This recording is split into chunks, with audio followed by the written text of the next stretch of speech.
Hello भाई, नमस्ते, प्रणाम। धर्मेंद्र दीवाना एंटरटेनमेंट आप लोग का स्वागत है। भोजपुरी का सबसे पहले खबर पाने के लिए धर्मेंद्र दीवाना एंटरटेनमेंट को सब्सक्राइब और शेयर करें।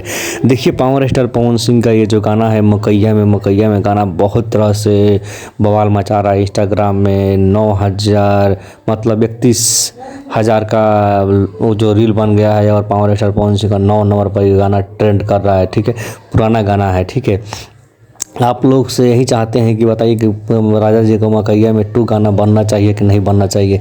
अगर 2 गाना पावर स्टार पवन सिंह का आ जाता है तो बहुत बवाल मचाएगा, क्योंकि 1 नंबर पे जो गाना है, जो पावर स्टार पवन सिंह का पहल का गाना है, वो देख लीजिए कितना मिलियन है व्यूज इस पे।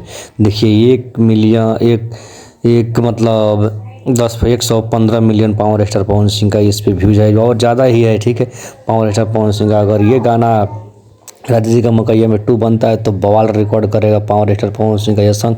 आप लोग को क्या राय है पावर स्टार पवन सिंह के बारे में? आप लोग कमेंट में राय बताइए। और पावर स्टार पवन सिंह का मकैया में 2 गाना आना चाहिए कि नहीं आना चाहिए, आप लोग कमेंट बताइए। जय हो पावर स्टार, जय हो पावर स्टार।